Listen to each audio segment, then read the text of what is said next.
அண்ணே நீ ஏன்னு இந்த வேலையை பண்ண? உன்னை யார் போய் ராகவ் கிட்ட இதெல்லாம் சொல்ல சொன்னது? நீ எதுக்கு முதல்ல ராகவ போய் பார்த்த? அவன் ஏற்கனவே நிலா கிட்ட தப்பா நடந்துகிட்டு இருக்கான். உனக்கு ஏதாவது தெரியுமா? நீ கொஞ்சம் யோசிக்கவே மாட்டியானே அப்படின்னு சோழன் சேரனை பயங்கரமா திட்டுறாரு. சோழா, இல்லடா, நான் யதார்த்தமா மீட் பண்ணேன். எங்க இன்ஜினியர் சார் தான் அழைச்சிட்டு போனாரு. ஒரு ப்ராஜெக்ட் விஷயமா பேசுறதுக்காக தான் போனேன். இதுக்காக நான் அவர்கிட்ட போய் பேசலடா. எனக்கு இதை பத்திலாம் எதுவுமே தெரியாதுடா. அவர் தான் நிலாவை பத்தி கேட்டாரு. நிலாவுக்கு ரொம்ப நல்லது நினைப்பாரு அப்படின்னு நினைச்சு நான் அவர்கிட்ட எல்லாத்தையும் சொல்லிட்டேன்டா. ராகவ் நிலா கிட்ட இந்த மாதிரிலாம் பேசுறாருன்னு எனக்கு தெரியாதுடா. இல்லைன்னா சொல்லியிருக்கவே மாட்டேன்டா. அப்பையும் நீங்க 2 பேரும் ஒன்று சேர்ந்தா நல்லா இருக்கும், அதை தான் நாங்கள் விரும்புகிறோம், அப்படிதான்டா சொன்னேன். இதெல்லாம் எனக்கு தெரியாதுடா அப்படின்னு சேரன் சொல்றாரு. எதுவாக இருந்தாலும் நீங்க எங்களோட பர்சனல் விஷயத்த ராகவிட்ட சொல்லியிருக்க கூடாதுன்னு. அது ரொம்ப தப்பு. அது இன்னைக்கு எப்படி என்னை கொண்டாந்து விட்டுருக்கு பாருங்க.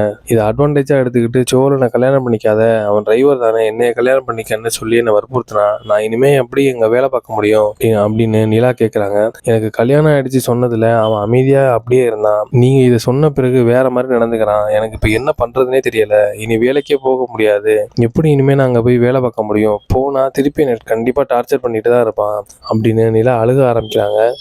அண்ணே, ராகவும் என் கண்ணு முன்னாடி நிலாவை என்கிட்டயே அவன் ஆளுன்னு சொன்னான். அதை கேட்டு நான் அமைதியாக தான் இருந்தேன். ஏன்னா நிலா வேலைக்கு ஏதாவது பிரச்சனை வந்துருமோன்னு பயந்து தான் நான் அமைதியாக இருந்தேன். உன்னை யாருன்னு இதெல்லாம் போய் சொல்ல சொன்னது? இப்படி தேவையில்லாத வேலையை பார்த்து வச்சிருக்கனே அப்படின்னு சோழன் சேரனை பயங்கரமா திட்டுறாரு. சேரனுக்கு மனசே பாரமாகுது. சேரன் நிலா கிட்ட மன்னிப்பு கேட்கிறாரு. நிலா, என்னை மன்னிச்சிருமா.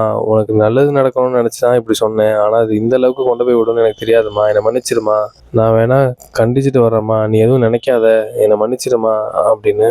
நான் பண்ணது பெரிய தப்பு தான். நான் ராகவ்கிட்ட பேசினது பெரிய தப்பு தாம்மா அப்படின்னு சேரன் மன்னிப்பு கேட்கிறாரு. அவர் என்கிட்ட பேசுறப்ப மனசுக்கு ஆறுதலா இருக்குமே, நானும் எல்லா விஷயத்தையும் சொல்லிட்டேம்மா. அதை இவர் தப்பா பயன்படுத்திப்பாருன்னு எனக்கு தெரியாது. என்னை மன்னிச்சிருமா.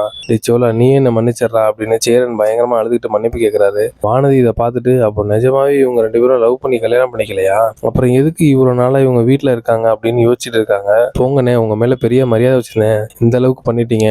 இனி அவன் என்னை பேசி பேசி டார்ச்சர் பண்ணிக்கிட்டே இருப்பான். அதை நினைச்சாவே எனக்கு வெறுப்பா இருக்கு. இப்பதான் லைஃப் கொஞ்சம் நல்லா போகுதுன்னு நினைச்சேன். நீங்க இப்படி டோட்டலா கொலாப்ஸ் பண்ணிட்டீங்க அப்படின்னு நிலா அழுதுகிட்டு சோகமா ரூம்குள்ள போறாங்க.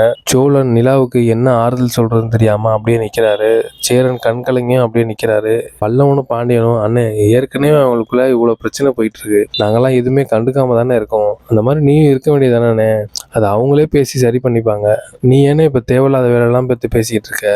அதுவும் நம்ம குடும்பத்துல இல்லாத ஒரு ஆள்கிட்ட ஏன்னா நம்ம குடும்ப விஷயத்தை பத்தி பேசுற அப்படின்னு சொல்லி பாண்டியனும் பல்லவனும் கேட்குறாங்க. இதாங்க நாளைக்கு நடக்க போகுது. ஐயனார் துணை சீரியல் அப்டேட் உடனே தெரிஞ்சுக்கணும்னா மறக்காம சீரியல் எக்ஸ்பிரஸ் சேனலை சப்ஸ்கிரைப் பண்ணிக்கோங்க. மறக்காம பெல் பட்டனை கிளிக் பண்ணிக்கோங்க.